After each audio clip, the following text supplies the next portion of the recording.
Still awake? Yeah, me too, some nights. The ritual doesn't always work. That's all right. Let me tell you a story. If you want, drop a word in the comments, whatever's on your mind tonight.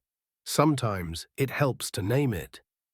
The morning sun catches the amber resin seeping from 9 balsa logs lashed together with hemp rope. 6 bearded men push their primitive raft from the beaches of Callao, Peru into the rolling Pacific swells. The Kon-Tiki creaks and flexes like a living thing as Thor Heyerdahl grips the steering oar, watching the Peruvian coastline fade into morning mist. April 28, 1947. The sweet scent of sun-heated balsa mingles with the sharp tang of salt spray. Hemp ropes strain against the gentle swells, each fiber a testament to ancient knowledge that modern engineers had dismissed as suicide. I know that feeling of facing something vast when everyone else thinks you've lost your mind. These 6 men were about to attempt what no one had tried in 1,500 years. 4,300 miles of open ocean stretched before them. Nothing but water and sky and the endless horizon. The critics had been clear. A balsa raft would absorb water within weeks. The logs would separate. The hemp ropes would snap. The men would drown in the depths of the Pacific, victims of romantic foolishness. But Heyerdahl had studied the old chronicles. He'd traced the paths of Polynesian migration, examined the wind patterns, learned the ancient techniques of rope-making and log selection. He believed that long before Columbus, before the Vikings, indigenous sailors had crossed this same ocean, using nothing more than what the forest and their hands could provide. The tugboat that had towed them from harbor turns back toward shore. Its engine fades to a distant hum, then disappears entirely. Now there's only the rhythmic slap and gurgle of waves against balsa logs, the sound that would become their heartbeat for the next 101 days. The cheers from the dock have faded too. The Peruvian mountains shrink to a thin line, then vanish into the haze. 6 men alone on logs and rope, carrying the weight of an impossible theory into the vastness. Some nights I think about that moment when the last connection to land disappears, when there's no choice left but to trust what you've built and where the current carries you. But that moment of departure, when the last thread connecting them to certainty finally snapped, that was only the beginning of something much larger, something that had been building for decades, perhaps centuries. You see, those 6 men weren't just carrying supplies and hope on that balsa raft. They were carrying the weight of an argument that had raged in academic halls and expedition tents for generations.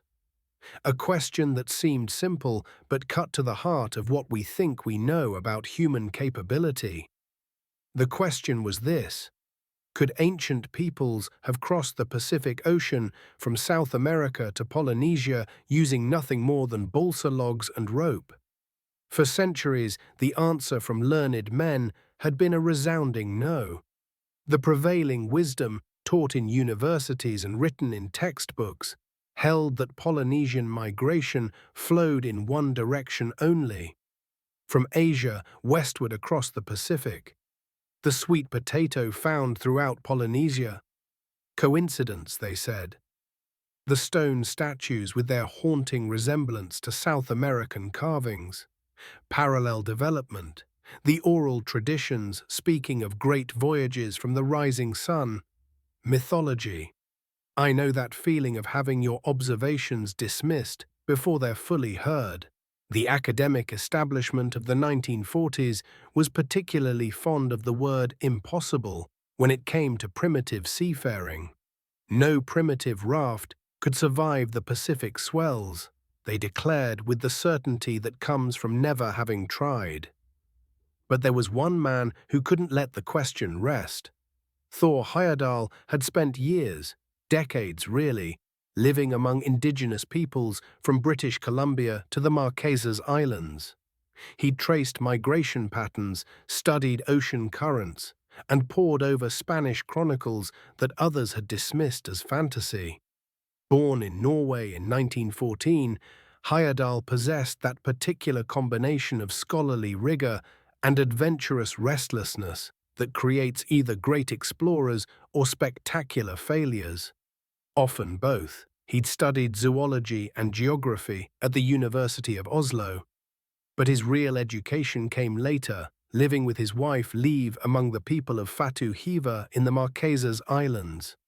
It was there, listening to stories passed down through generations, that he first heard about Kon-Tiki, the sun god who the Incas said had sailed westward into the Pacific with his people after a great conflict. The natives spoke of him not as myth, but as memory. The smell of sweet balsa wood and the texture of skillfully woven rope became familiar to Heyerdahl during those years. He learned that what academics called primitive was often anything but. The indigenous peoples he lived among possessed knowledge systems refined over centuries, understanding of currents, weather patterns, and navigation techniques that put European methods to shame. But when Heyerdahl returned to present his findings to the academic world, he met a wall of polite skepticism. Papers were rejected, lectures were sparsely attended. The establishment had made up its mind about Pacific migration patterns, and contradictory evidence was unwelcome. I've been there. That moment when you realize that no amount of research or reasoned argument will convince people who have already decided what's possible. Sometimes the only response is to stop talking and start proving. That's exactly what Heyerdahl decided to do. If scholars wouldn't accept that ancient South Americans could have reached Polynesia by raft, he would build such a raft himself and make the journey. Not to prove that migration had definitely occurred that way, but to demonstrate that it could have. The distinction matters. Heyerdahl wasn't claiming exclusive knowledge of how Polynesia was settled. He was simply insisting on possibility where others saw only impossibility. The construction phase began in 1947 in the forests of Ecuador and the port of Callao, Peru. Every decision was filtered through centuries-old accounts and archaeological evidence. Heyerdahl spent months researching Spanish chronicles, particularly those describing the rafts of pre-Incan peoples along the South American coast. These weren't random logs lashed together by desperate men. The Spanish had described sophisticated vessels, some carrying up to 20 tons of cargo, others large enough to accommodate 50 men. They were equipped with cotton sails, centerboards called guaras, and navigation systems that allowed for precise steering and even sailing against the wind. The sound of axes biting into balsa wood echoed through the Ecuadorian forest as Heyerdahl's team selected their materials. 9 logs, each one massive, some nearly 2 feet thick and 45 feet long. The wood had to be perfect, dry enough to provide maximum buoyancy, yet fresh enough to retain strength. The indigenous workers knew exactly which trees to choose, knowledge passed down through generations. The scent of fresh-cut balsa filled the air as the logs were shaped and prepared. Balsa, despite its reputation for lightness, possessed qualities that made it ideal for long ocean voyages. It absorbed water slowly, providing stability, yet remained remarkably resilient in rough seas. But perhaps the most crucial element wasn't the logs themselves. It was how they were bound together. Hemp rope, twisted and woven according to ancient patterns. No nails, no metal fittings. Just rope, applied with techniques that Spanish chroniclers had described but few modern men had mastered. The indigenous craftsmen who helped with the construction brought more than skill. They brought memory. The texture of properly prepared rope. The rhythm of correct lashing, the subtle adjustments that would allow the raft to flex with the ocean's motion rather than fight it. This wasn't just building, it was reconstructing a forgotten technology. The bamboo cabin rose next, a simple structure that would serve as shelter, storage, and the expedition's communications center. Every joint was fitted according to traditional methods, every measurement calculated to provide maximum stability with minimum weight. As the raft took shape, so did the team that would sail it. Heyerdahl knew that success would depend not just on ancient techniques, but on the right combination of modern men willing to trust those techniques with their lives. Hermann Watzinger was the first to join. A refrigeration engineer by training, Watzinger brought something invaluable to the expedition. The kind of methodical, practical mind that could solve problems without panic. Where Heyerdahl was driven by vision and theory, Watzinger was grounded in pragmatic reality. I've learned to recognize that type, the calm presence in the room when everything seems to be falling apart. Watzinger would be responsible for the raft's technical integrity, the fresh water supply, and the meticulous recording of meteorological data. His engineering background gave him an intuitive understanding of stress points, load distribution, and the subtle mechanical principles that would keep 9 logs functioning as a single vessel. But more than technical skill, Watzinger possessed something harder to measure: unflappable calm. The kind of steady temperament that doesn't waste energy on worry, but channels focus towards solutions. In the months ahead, that quality would prove as essential as any piece of equipment. The sound of rope being tested and retested filled the construction site. Every lashing was checked, every joint examined. This wasn't casual craftsmanship. Lives would depend on these knots holding in 30-foot seas. As April 1947 arrived, the Kon-Tiki, named for the Incan sun god, sat ready at the dock in Callao. 45 feet of balsa logs, bamboo, and hemp rope. To casual observers, it looked like something children might build in a backyard pond. To the men who had constructed it, it represented something far more significant. This was a bridge across time, connecting ancient wisdom with modern courage, linking forgotten techniques with contemporary questions about human capability. The Spanish chronicles spoke of such rafts making routine voyages along the South American coast. Now 6 men would discover whether those accounts were accurate, whether the techniques were sound, whether the ocean would accept or reject this reconstruction of the past. Standing beside their creation, the men could feel the texture of decisions made and paths chosen. The rough hemp rope under their palms, the slight give of balsa wood beneath their feet, the familiar scent of materials that had been their world for months. But beneath the technical achievement lay something deeper, a philosophical undertaking that went beyond questions of migration patterns or ocean currents. This was fundamentally about human potential, about the tendency to underestimate what our ancestors were capable of achieving with intelligence, courage, and careful observation of natural forces. The experts had been clear in their predictions. Impossible, they'd said. Suicide. The balsa logs would become waterlogged within weeks. The rope would rot. The raft would break apart in the first serious storm. Some nights I think about the weight of carrying other people's certainty about your limitations. These men weren't just launching a raft, they were launching themselves against decades of academic consensus, betting their lives on the possibility that ancient peoples were far more capable than modern scholars believed. The Pacific stretched before them, vast and indifferent.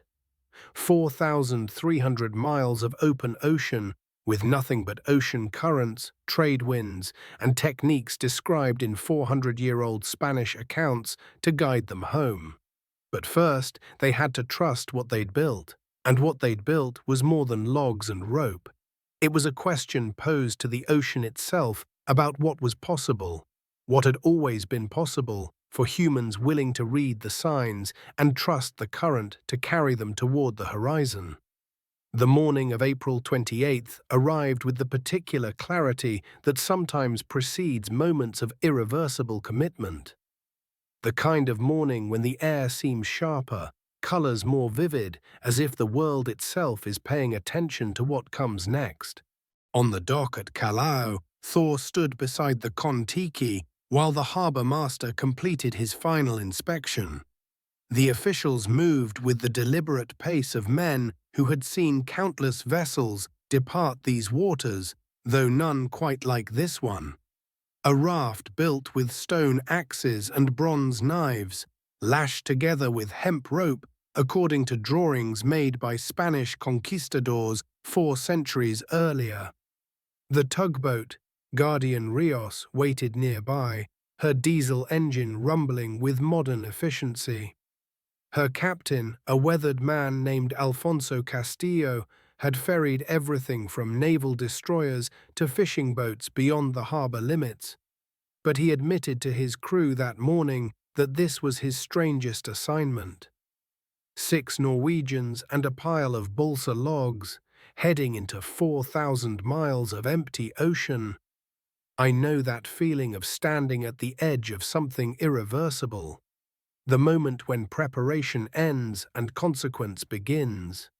When all the planning, all the theoretical understanding, all the confident assertions to skeptics suddenly compress into the simple reality of stepping forward. The harbor at Callao that morning held that particular quality of suspended time. At precisely 10:30, the towline grew taut between the tugboat and the Kon-Tiki. The raft lurched forward with surprising gentleness, the balsa logs responding to their first pull toward the open Pacific. Water began its eternal conversation with wood, a soft slapping rhythm that would become the heartbeat of their journey. Thor stood at the steering oar, feeling its weight and resistance for the first time under actual motion. The harbor fell away slowly. Callao's industrial waterfront, with its cranes and warehouses, its smell of diesel fuel and fish processing, gradually diminished until it became a brown line against the coastal mountains. The Kon-Tiki followed obediently behind the Guardian Rios, riding the swells with an odd rolling motion that was neither quite like a boat nor quite like anything else they had experienced. Hermann Watzinger stood near the bamboo cabin, one hand gripping a support pole as his body learned this new rhythm. His engineer's mind was already cataloguing the raft's behavior, how it rose and fell with the swells, how the steering oar bit into the water, how the hemp lashings stretched and returned with each wave. But beneath the technical observations lay something more primal. The recognition that they were now entirely dependent on decisions made by ancient craftsmen whose names were lost to history. 50 miles from shore, Captain Castillo signaled that he would release the towline. This was the moment they had planned for, trained for, argued about in countless meetings. But planning and reality maintain their own separate territories, and crossing between them requires a particular kind of faith. The tugboat crew cast off the towline with professional efficiency. The Guardian Rios pulled away, her engine noise growing distant, then fading entirely into the vast acoustic space of the open ocean. And then, as Thor would later write, an immense silence fell upon them, broken only by the sloshing of the waves against their balsa logs. They were truly alone, adrift on the vastness. The Pacific Ocean, seen from the deck of a primitive raft, reveals itself as something fundamentally different from any map or photograph. It becomes not a space to cross, but a presence to inhabit. The horizon curves away in all directions with mathematical perfection, creating the unsettling impression of sitting at the center of an enormous sphere. Above, the sky reaches toward a zenith that seems impossibly distant. Below, beneath 9 thin balsa logs, lies water 2 miles deep. The first days were a test of humility. The ocean, their new home, demanded that they surrender to its rhythm, even as their stomachs rebelled. Seasickness struck with democratic precision. Even Thor, who had spent years on Norwegian fishing boats, found himself gripping the cabin wall as the raft's peculiar motion challenged his inner ear's confident assumptions about horizontal and vertical. Bengt Danielsson, the expedition's ethnographer and appointed cook, discovered that preparing meals on a raft requires reconsidering every assumption about the relationship between food and gravity. Water sloshed from pots, utensils migrated across the deck with each roll, and the simple act of lighting the small galley stove became an exercise in maritime choreography. But Danielson approached these challenges with the systematic patience of a scholar, treating each meal as a problem to be solved rather than an ordeal to be endured. His dry wit emerged during these early adjustments. When Herman complained about the difficulty of keeping his instrument steady for readings, Danielson suggested that perhaps the Pacific Ocean had not been properly informed about the needs of modern navigation equipment. When Thor struggled with the steering oar during a particularly stubborn afternoon, Danielson observed that the raft seemed to have its own opinions about direction, and perhaps they should consider negotiating rather than commanding. But underneath the humor lay genuine care. Danielson understood that their physical well-being depended entirely on the careful management of their limited provisions. He established routines for water consumption, calculated caloric needs, and began the delicate alchemy of making their canned rations palatable across what might be months at sea. His methodical approach to these domestic concerns provided a stabilizing counterweight to the overwhelming immensity surrounding them. Eric Hesselberg emerged as the expedition's quiet center of calm. Officially the navigator, his responsibilities included the precise celestial observations that would track their progress across the featureless ocean. But his gentle demeanor and artistic sensibility brought something else to the raft, a sense that beauty could exist even in the midst of uncertainty. Each evening, as the sun descended toward the horizon in its spectacular Pacific fashion, Hesselberg would retrieve his sextant and begin the ritual of celestial navigation, taking sights on stars whose names carried the poetry of ancient astronomers, Vega, Altair, Fomalhaut. He would transform the abstract relationship between Earth and cosmos into concrete information about their position. His calculations, worked out with careful precision in a notebook that he protected from spray like a sacred text, represented their only reliable connection to geography. During calmer moments, Hesselberg would sketch scenes from their floating world. His drawings captured the play of light on water, the dramatic architecture of clouds, the profiles of his companions as they went about their daily tasks. These images served as more than mere documentation. They were assertions that this strange existence had its own dignity, its own claim to attention and remembrance.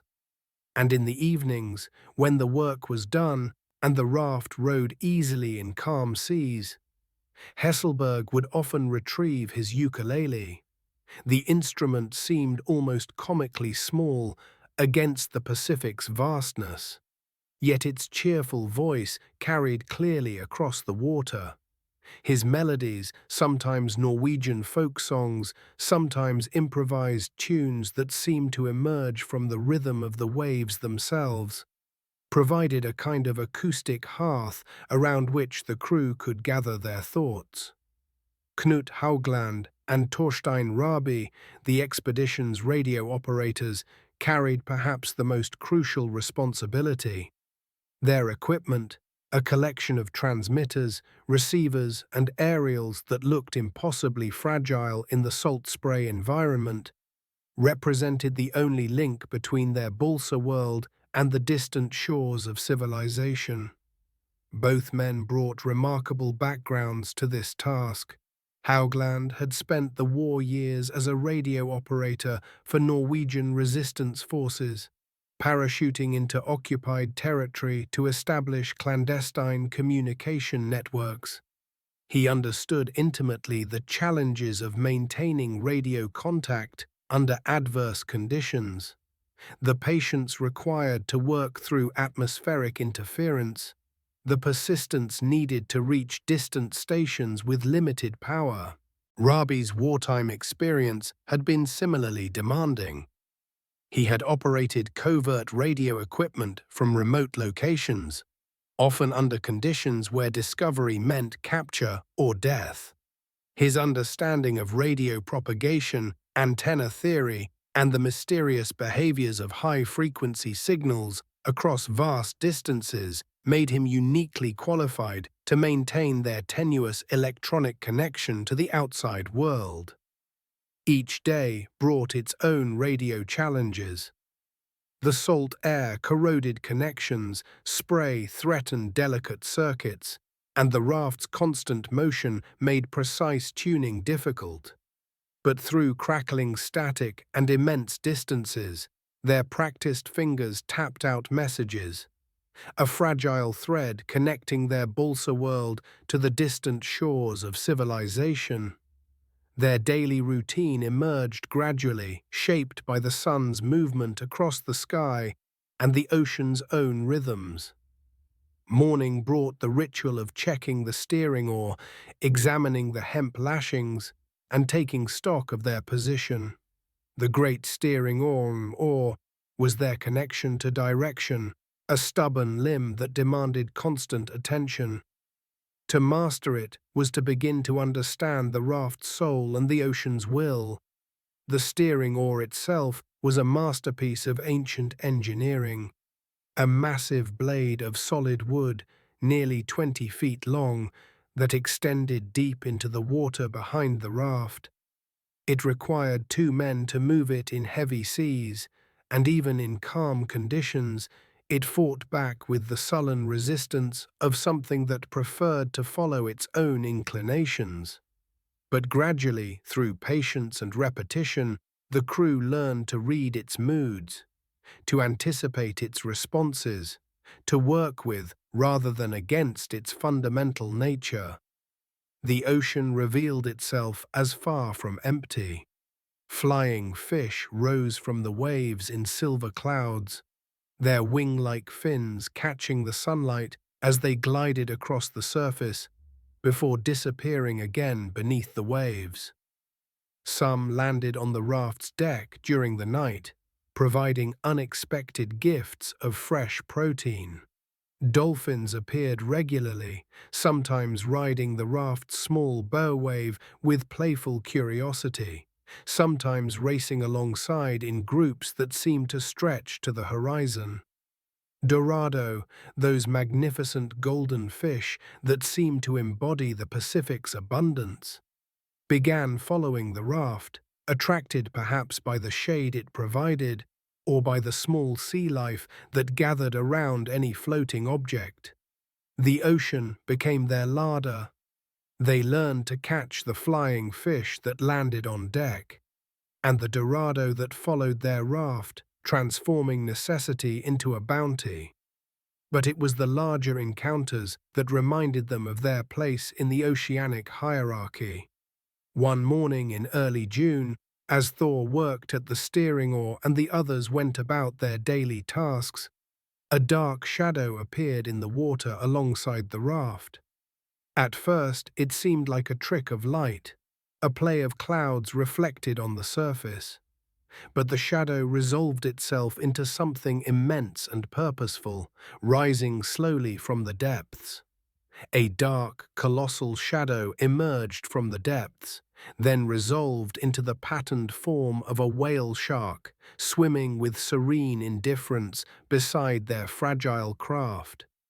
It was a moment of profound wonder and humility. The creature, perhaps 30 feet long, its skin decorated with the geometric patterns that give the species its name, moved through the water with unhurried grace, seemingly unaware of or unconcerned with the 6 men who watched in silence from above. For nearly an hour, the whale shark maintained its position alongside the Kon-Tiki, occasionally visible through the clear water, occasionally disappearing into the blue depths before returning.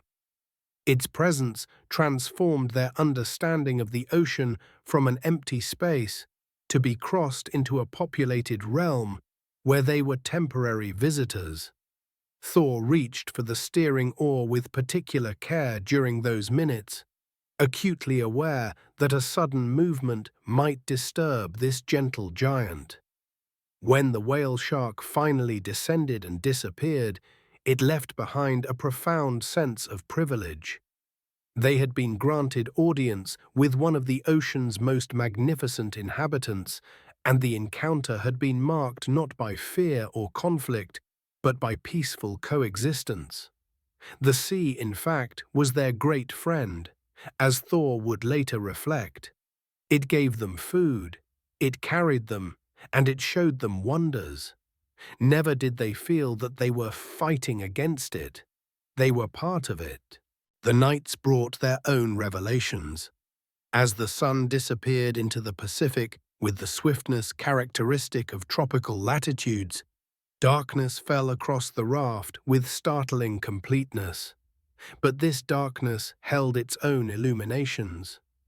The stars, freed from any competition with terrestrial lights, revealed themselves in their full prehistoric glory. The Milky Way stretched across the sky like a river of light, and individual stars blazed with an intensity that seemed almost aggressive.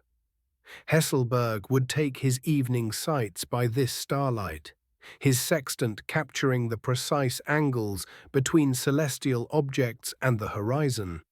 But beyond navigation, the night sky provided a sense of connection to the countless generations of Pacific voyagers who had used these same stars to find their way across the ocean's vastness.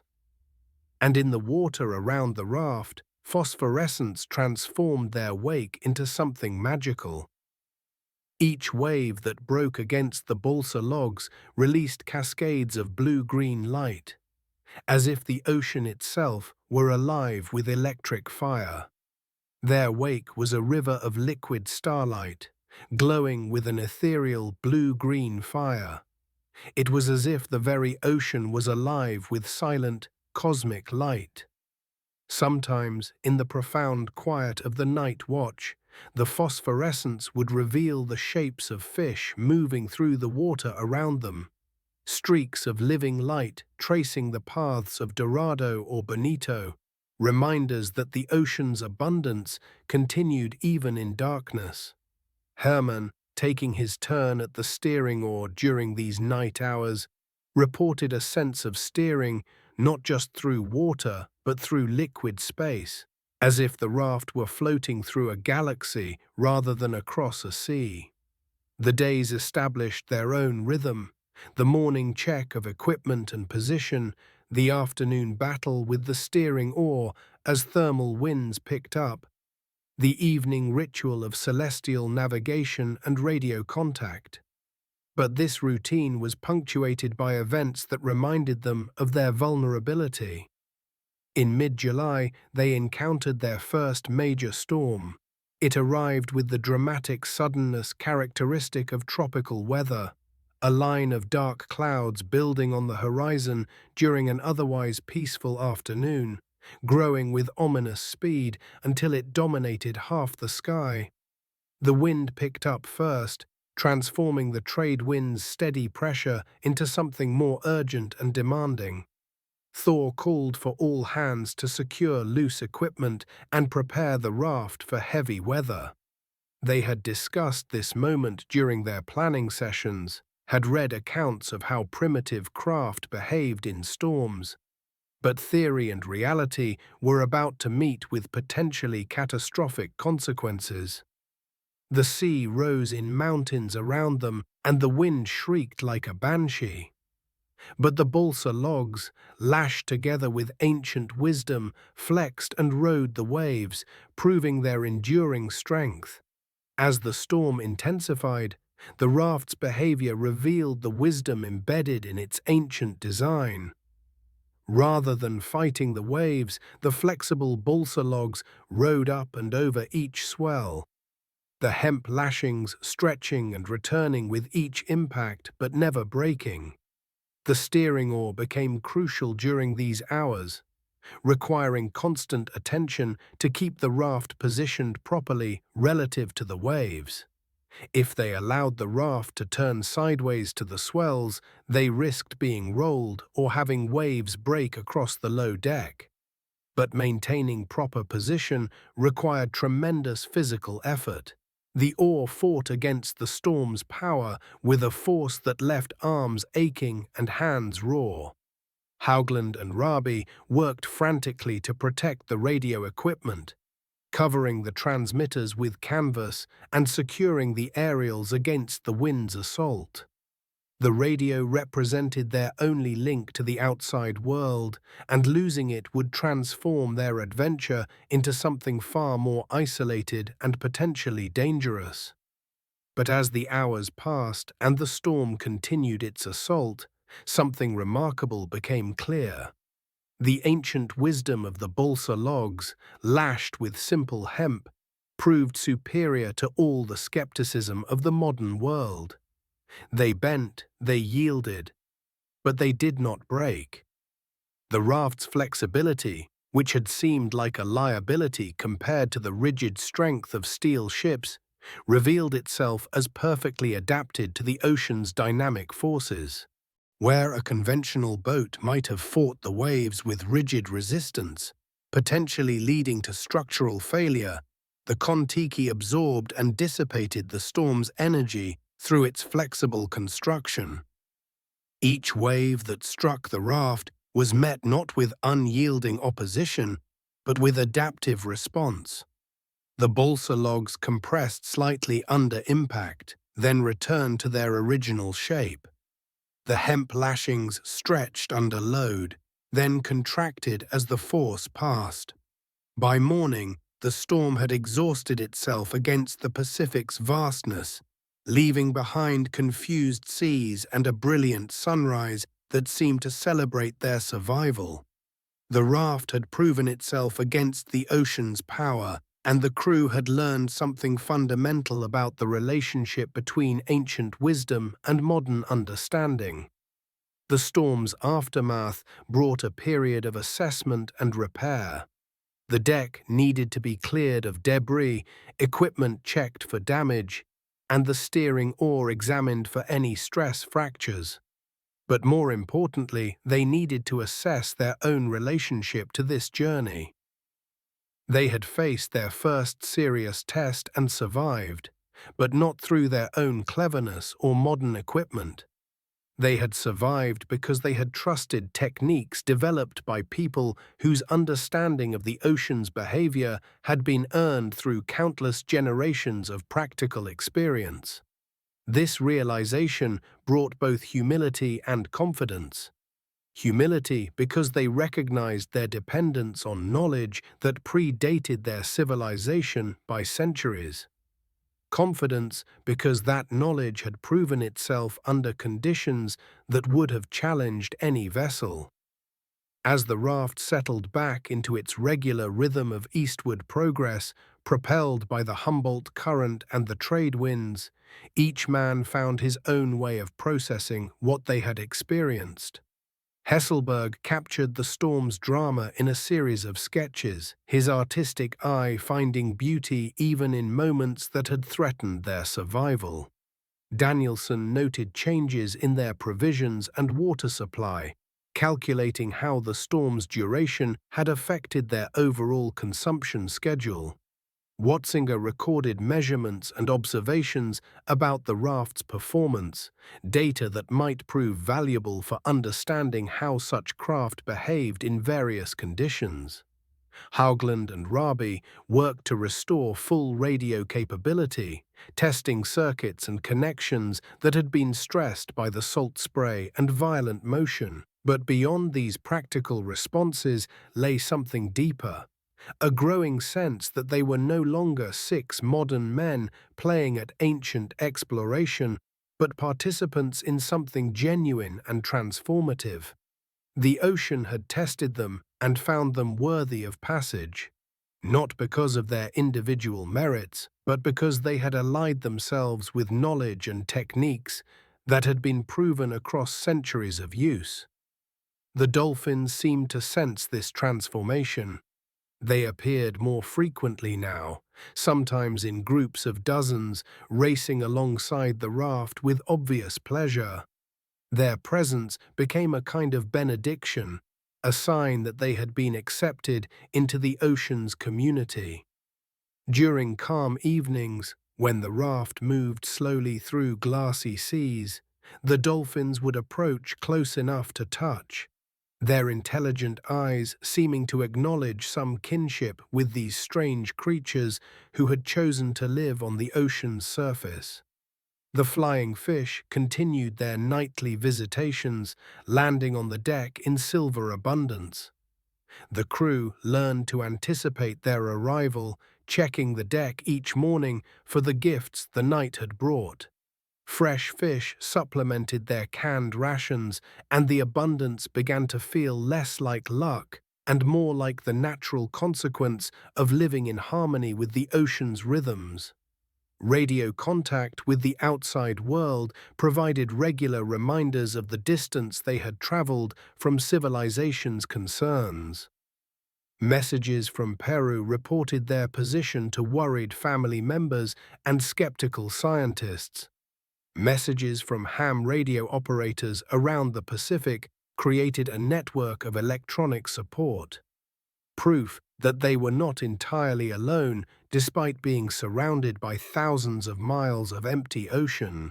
But these electronic conversations also highlighted how thoroughly their perspective was changing. News from shore, political developments, economic concerns, social tensions, seemed to belong to a different universe than their immediate reality of wind, waves, and the daily negotiation between ancient craft and eternal ocean. They were developing what might be called oceanic consciousness, an awareness that operated on different scales of time and space than terrestrial thinking. Hesselberg's ukulele took on greater importance during these middle weeks of the voyage. His evening concerts provided not just entertainment, but a way of marking time, of creating human-scaled moments within the ocean's vast indifference. The melodies that emerged from his small instrument seemed to tame the Pacific's immensity, creating acoustic spaces where six men could gather their thoughts and remember their connection to each other and to the human communities they had left behind.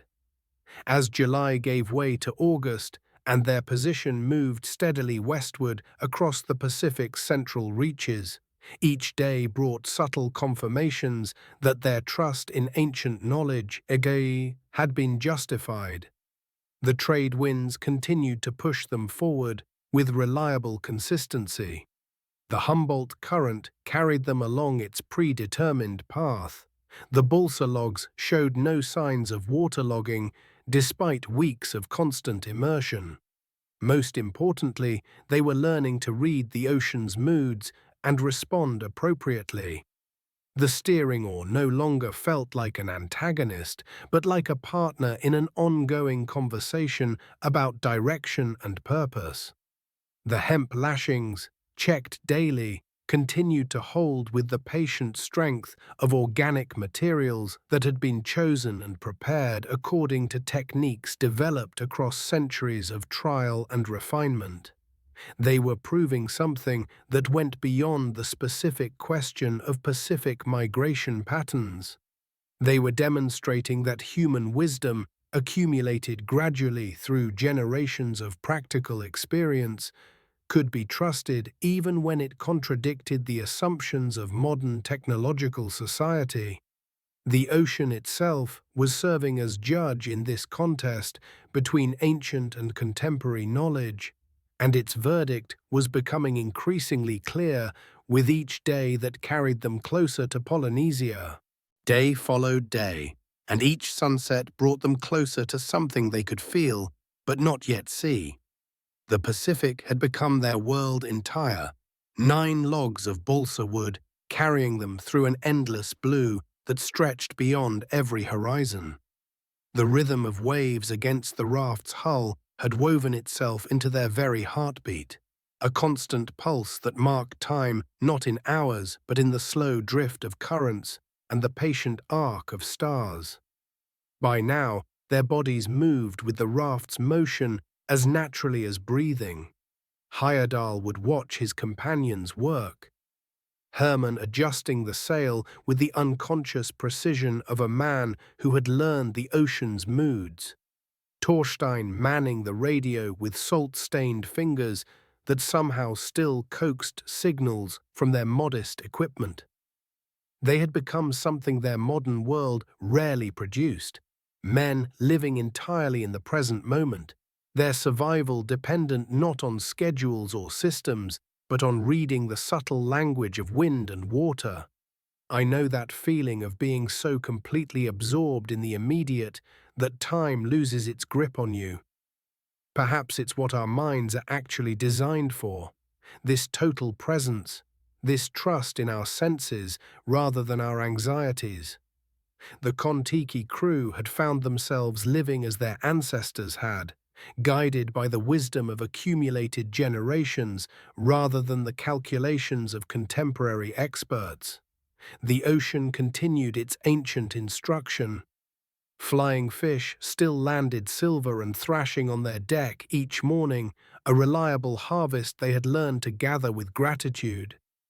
The deep blue gave way occasionally to patches of lighter water, and they came to recognize these subtle changes as signatures of currents, thermal layers, underwater geography invisible from the surface, but readable to eyes that had learned to see. Herman would note the water temperature, the color variations, the behavior of birds, building a mental map of an ocean that seemed featureless to casual observation, but was rich with pattern to those who paid attention. Some nights, phosphorescence would trail behind the raft like liquid starlight, and they would lean over the edge to watch their wake glow green and blue in the darkness. Other nights brought different gifts. The distant spout of whales, the Southern Cross wheeling overhead with such clarity it seemed they could reach up and touch those ancient navigation points their Polynesian predecessors had trusted across these same waters. The trade winds held steady, as they had for millennia. This was the highway the ancients had discovered, the river of air that flows across the Pacific with such reliability that entire civilizations had built their migrations around its patterns. Each day carried them further from the world of skeptics who had called their journey impossible, further into the realm where ancient knowledge proved itself through the simple fact of their continued existence. Then came the morning when Herman noticed something different. The scent of the wind had changed, carrying the faintest trace of something that was not ocean. Vegetation, perhaps, the green smell of growing things. It was so subtle that any of them might have dismissed it as imagination, but they had learned to trust their senses in ways their previous lives had never required. The birds began to change too. Instead of the purely oceanic species they had grown accustomed to, They started seeing varieties that suggested land was not impossibly far away. Not close, nothing on the horizon yet, but within the range that seabirds might travel from their nesting grounds to hunt. The crew watched these small signs with the intensity of men whose lives depended on reading such messages correctly. Day 95, day 96. The anticipation built slowly, never quite becoming excitement because the ocean had taught them patience. They had learned to accept what each day brought without demanding more. But now the signs were accumulating like a conversation gradually becoming audible. Then, on day 97, Eric's voice cut through the familiar sounds of wind and water. Land. A dark line had appeared on the horizon, so faint it might have been a cloud, but it held its position while real clouds drifted and changed. Puka Puka Atoll, they would later learn. After 97 days of seeing nothing but ocean in every direction, the sight of Earth, even this thin margin of palm trees and coral sand, struck them with almost physical force. I've been in moments where something you've imagined for so long suddenly becomes real, and there's this strange doubling of experience. Profound relief mixed with the surreal recognition that what you dreamed has actually materialized. For the Kon-Tiki crew, this was vindication made visible. They had trusted the currents and trade winds to carry them to Polynesia, and here was Polynesia rising from the sea exactly where the ancient navigators' knowledge had promised it would be. But as they drew closer, the full complexity of their situation became clear. The atoll was surrounded by a barrier reef, and the waves breaking against that coral wall threw spray 30 feet into the air. Landing there would mean certain destruction of the raft, and possibly worse. They could see the palm trees, could smell the vegetation, could hear the thunder of surf against coral, but they could not reach it safely. This required perhaps the most difficult decision of their entire journey. To drift past land when you have been at sea for over 3 months demands a level of trust that goes beyond normal human patience. They had to believe that the same currents that had brought them to Polynesia would carry them to a place where landing was actually possible. They had to let the ocean guide them further, even as solid ground beckoned so tantalizingly close. Herman took readings. Torstein sent radio messages describing their position. The others made careful observations of the reef, the wave patterns, the wind direction. But ultimately, the decision was not theirs to make. The Humboldt current and the trade winds had carried them this far with such faithfulness that they could only trust these same forces to complete what they had begun. So they sailed past Puka Puka, watching the palm trees fade behind them as the sun set on day 97. Another night on the ocean, another day of drift and trust and patience. But something fundamental had changed. They had seen land. The ancient navigation knowledge was proving itself not just approximately, but precisely. The ocean felt different now, not hostile or alien, but purposeful, as if it were delivering them to exactly the right place at exactly the right time, following patterns established long before their civilization had developed the hubris to doubt such ancient wisdom. Day 98 passed. Day 99. The birds were more numerous now, and the scent of vegetation grew stronger. Then came the sound that would announce the end of their journey. A low rumble on the horizon that they recognized with a mixture of anticipation and dread. Surf breaking against coral. But this was different from Puka Puka. This was deeper, more sustained. The sound of serious waves hitting a substantial reef system. As the sun set on August 7th, that distant rumble grew steadily louder until it became a constant thunder that seemed to fill the night air. Raroya Atoll lay ahead of them in the darkness. They could not see it yet, but they could hear it, the deafening roar of the Pacific Ocean meeting the coral barrier that had grown there, grain by grain, over thousands of years. The same ocean that had carried them so gently across 4,000 miles was now preparing to hurl them against that reef with all its accumulated power. There was no sleep that night. They prepared the raft as well as they could, securing everything that could be secured, checking the lashings that held their logs together, making ready for an impact they could hear building in the darkness ahead. The roar grew steadily louder until conversation became difficult, until the sound seemed to be coming from all directions, until it filled their world with its promise of violent contact. Dawn came slowly, and with it the sight that would remain burned into their memories forever. Raroya Atoll stretched across the horizon, a chain of coral and sand and palm trees surrounded by waves that exploded against the reef in columns of spray that caught the early light. The lagoon beyond looked calm, almost peaceful, but between them and that sanctuary lay several hundred yards of churning white water where the Pacific Ocean was demonstrating the full extent of its power. The current was carrying them directly toward the reef. There was no avoiding it now, no sailing past as they had done at Puka Puka. This was where their journey would end, one way or another. They could only trust that the same balsa wood and hemp rope construction that had brought them safely across the ocean would somehow carry them through this final violent passage. The sound became overwhelming as they approached the reef. Not just loud, but physical, a vibration they could feel in their chests, in the raft's logs, in the very air around them. Then came the grinding crash as the Kon-Tiki hit the coral. The raft bucked and twisted like a living thing, waves broke over them with stunning force, and the sound of splintering wood joined the thunder of the surf. But even as the logs groaned and the lashings strained, the ancient construction held.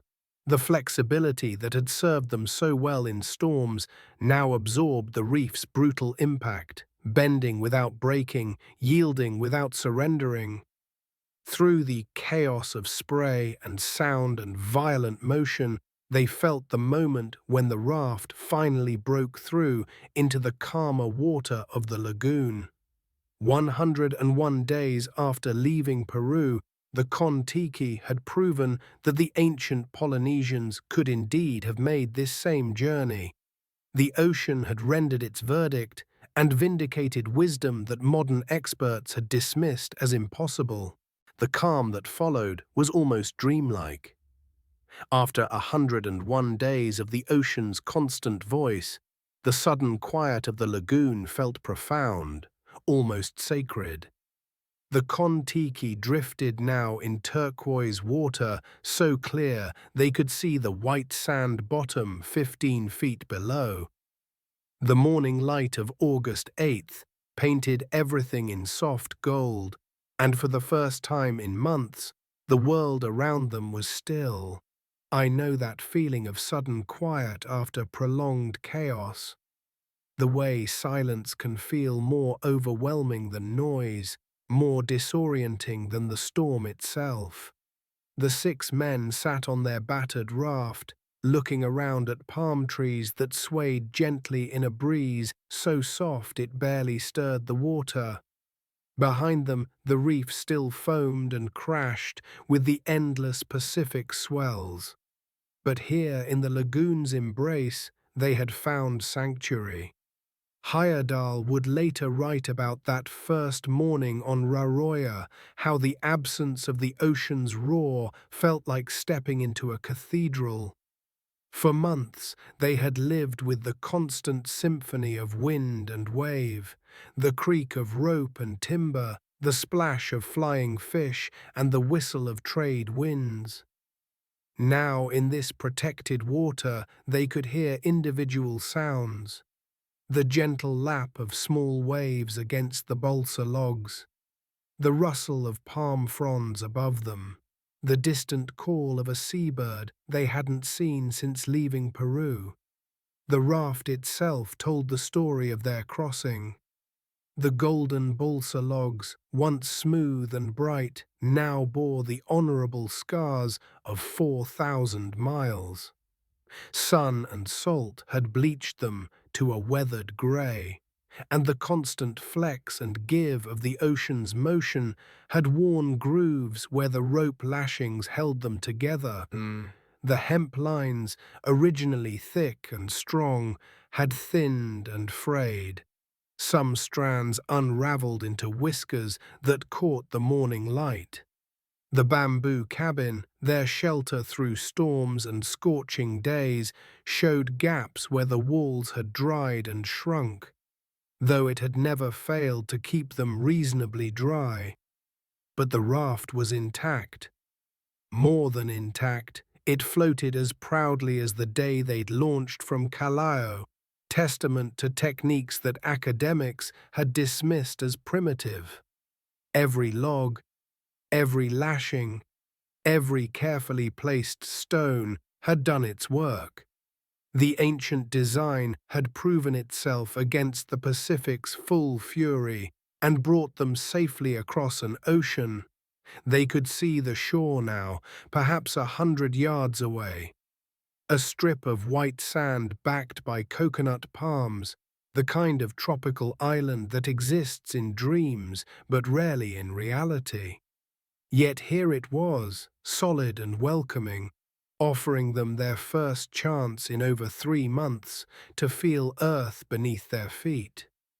The water between the raft and shore was shallow enough to wade, warm and inviting after so many weeks of deep blue immensity. Hermann Wotzinger was the first to slip over the side. I imagine that moment, feeling his feet touch bottom for the first time since Peru, the soft give of sand instead of the constant yield of a floating deck. The water came up to his chest, blood warm in the tropical morning, and he stood there for a long moment, just feeling the incredible stability of standing on something connected to the Earth's core. The others followed, one by one, lowering themselves into the lagoon with the careful movements of men who had learned to respect water, but no longer feared it. They waded toward shore in a loose group, leaving the Kon-Tiki to drift gently behind them, still doing what it had done so faithfully for 3.5 months, floating, following the current, adapting to whatever the ocean asked of it. The first step onto dry land was, by all accounts, an extraordinary sensation. Heyerdahl described it as feeling the world's solidity return, the sense of standing on something that would not roll or pitch or respond to every wave and wind.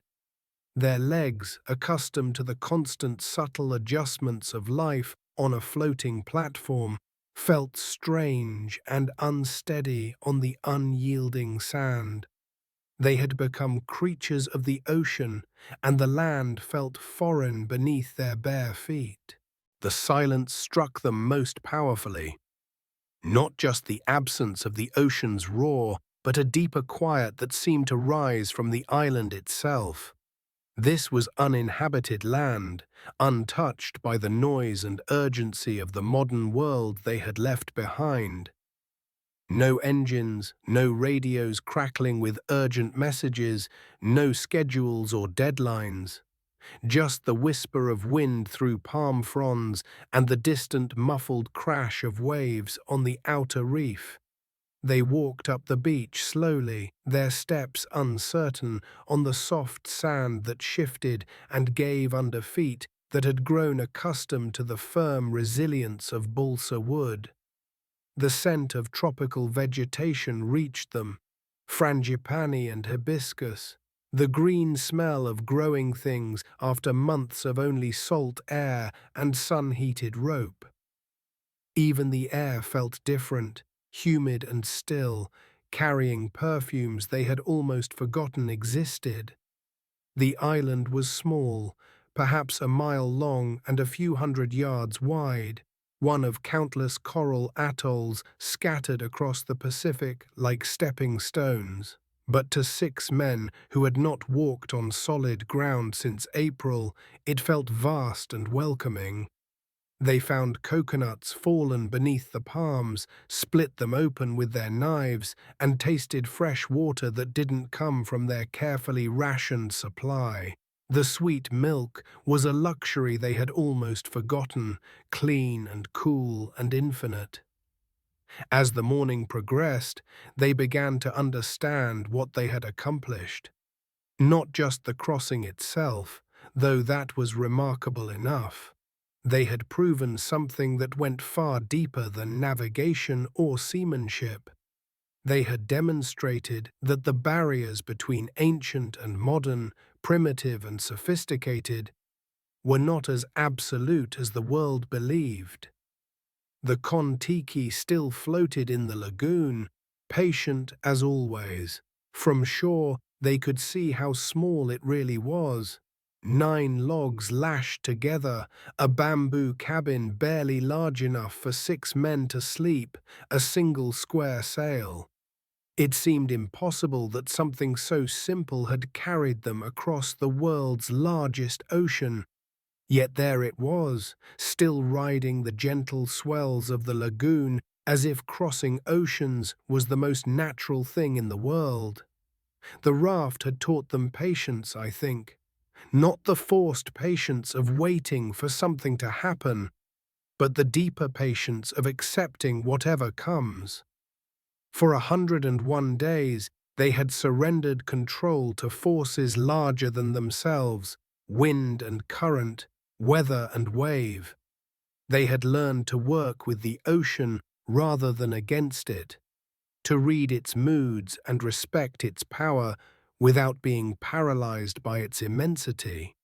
This kind of patience is hard to find in our world of instant everything. We want results now, answers immediately, problems solved before we've fully understood them. But the ocean doesn't work that way. It moves on its own schedule, follows currents that have flowed for millennia, responds to forces that dwarf human urgency.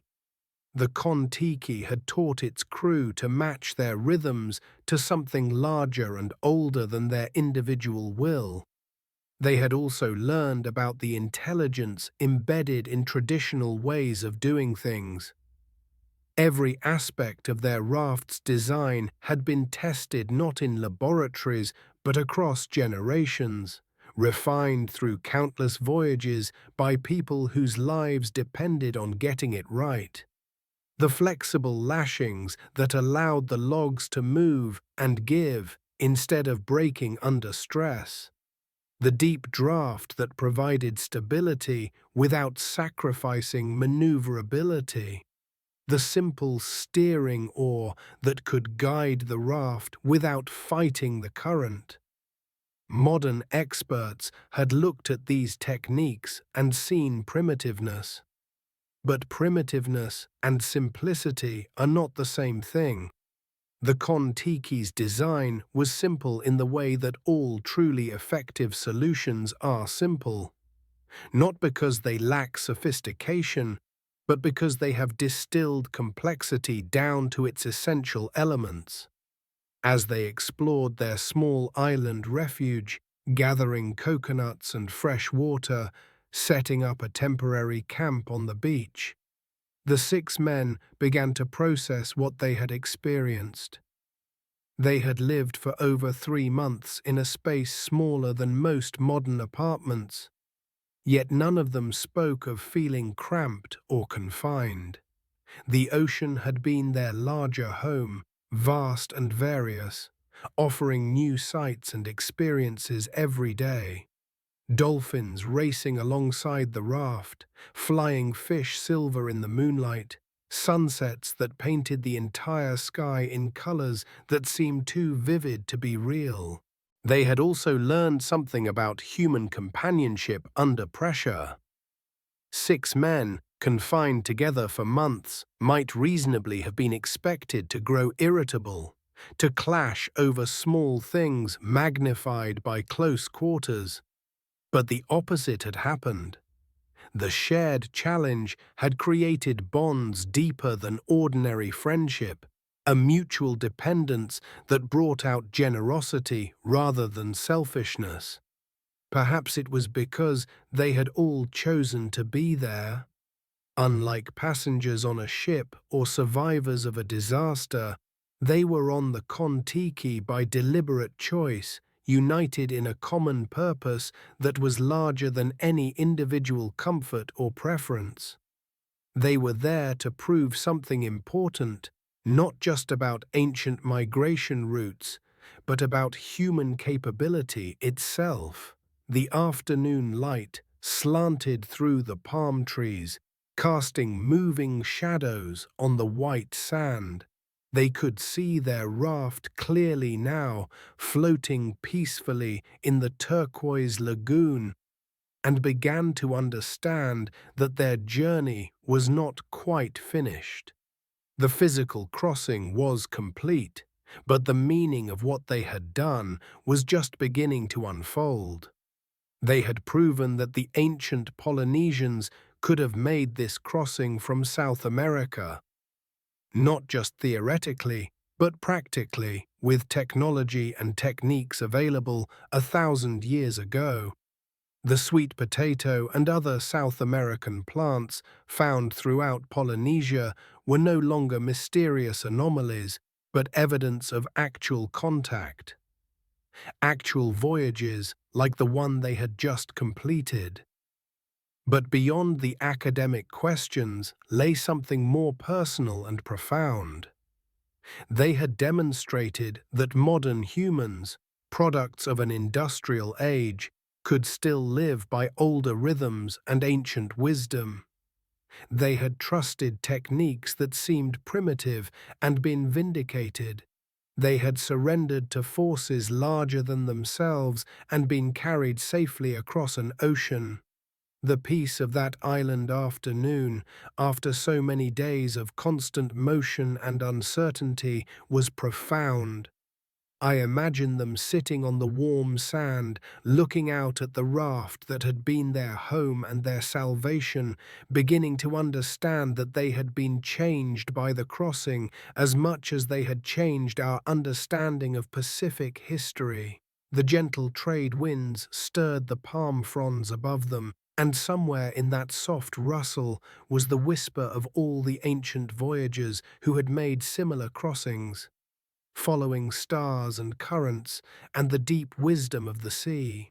In that profound silence, something deeper than victory had settled over them.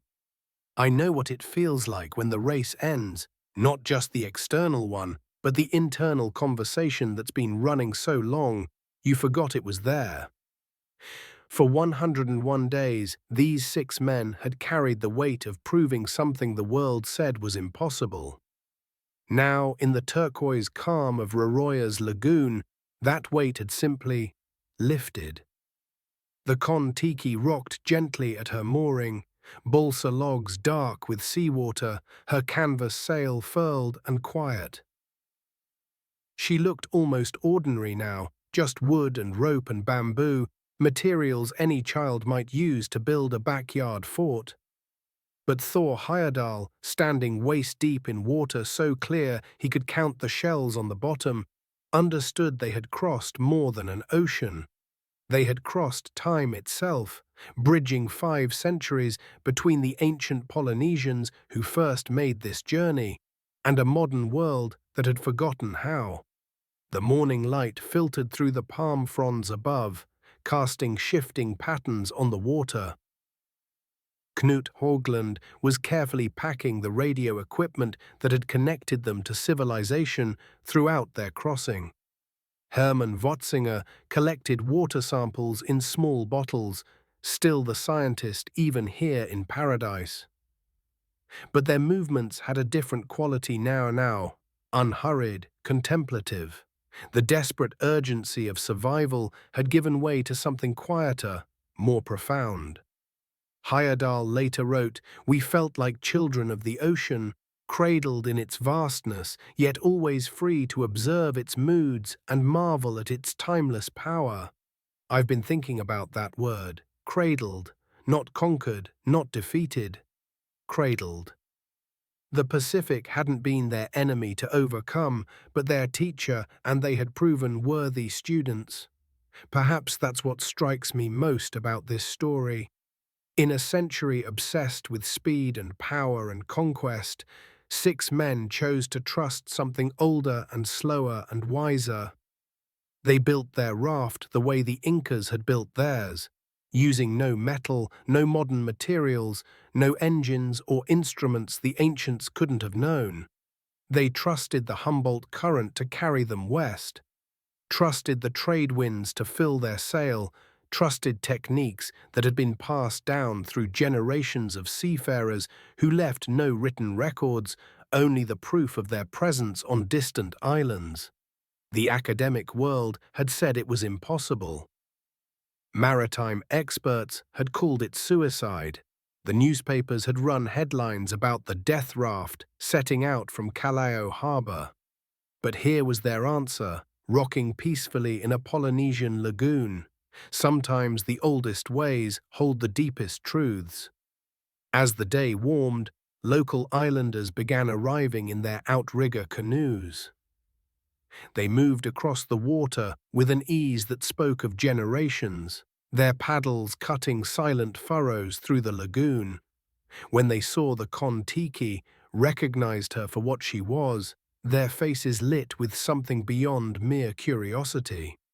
Here was their ancestry floating before them, proof that their great-great-grandfathers had been not primitive islanders trapped by geography, but bold navigators who had conquered the world's largest ocean with courage and skill. Heyerdahl watched the islanders circle the raft, their fingers tracing the lashings that held the balsa logs together, testing the strength of knots their ancestors had perfected. One old man ran his palm along the bamboo cabin walls and nodded slowly as if recognizing an old friend. No words were needed. The craft itself was the conversation, speaking a language older than any of the dozen tongues represented in that lagoon. There was no horizon where the sea ended and the sky began. Heyerdahl wrote of those final days at sea. The world was a great blue sphere, and we were at its very center, a tiny speck of life. That perspective, that sense of being simultaneously insignificant and utterly held by something vast and benevolent, had become their compass. Not the magnetic compass in the bamboo cabin, but something deeper. A trust that the patterns of wind and current that had guided their predecessors would guide them too. I think about this when my own mind races in the quiet hours. The questions that feel so urgent, so particular to our moment, shrinking to proper size when held against such vastness. The Kon-Tiki crew had faced genuinely life-threatening challenges, storms that could have broken their raft apart, equipment failures hundreds of miles from any help, the constant possibility of missing the island chains entirely and drifting into empty ocean. Yet they had found a way to work with uncertainty rather than against it, to trust the larger patterns even when the immediate view offered no comfort. The struggle was not against the elements, Heyerdahl reflected, but against the doubt that had been planted in our minds by those who believed such a voyage impossible. That doubt, I recognize it, the voice that whispers that rest is impossible, that peace is unrealistic, that the old ways of finding calm and center are somehow insufficient for modern pressures. But here in this lagoon, with their primitive raft floating peacefully beside outrigger canoes that hadn't changed design in 500 years, those voices seemed as distant as the Peruvian coast. The Kon-Tiki's influence rippled outward from that lagoon in ways the crew couldn't have imagined. Universities began funding new research into Pacific migration patterns. Archaeologists started taking oral traditions more seriously as historical evidence. Museum curators dusted off collections of Polynesian navigation tools, suddenly seeing them not as primitive artifacts but as sophisticated technology. But perhaps the deeper gift was simpler. In an age of increasing mechanical complexity, 6 men had proven that the fundamentals hadn't changed. Courage, patience, trust in natural patterns, the willingness to work with forces larger than ourselves rather than demanding dominance over them. These ancient tools still worked. They had always worked. The raft herself eventually found a home in Oslo's Kon-Tiki museum, where millions have come to stand beside her balsa hull.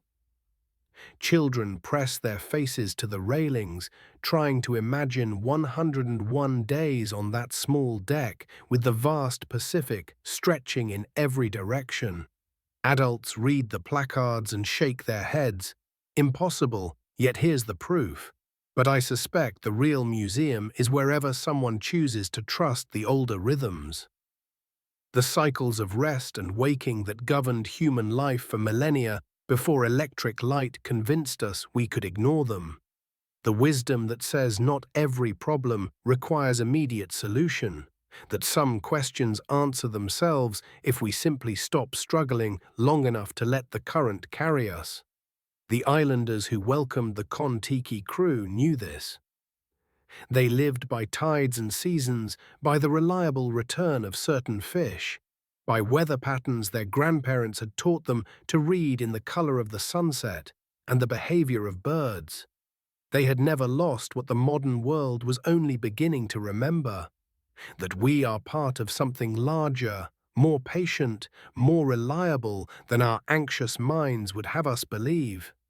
As the Kon-Tiki settled deeper into the lagoon's embrace, her journey complete, she carried with her the quiet proof that courage and ancient wisdom could still triumph over modern skepticism, that sometimes the oldest paths lead us exactly where we need to go, and that there remains in this racing world a deep well of peace available to anyone willing to trust the timeless patterns that have always guided us safely home.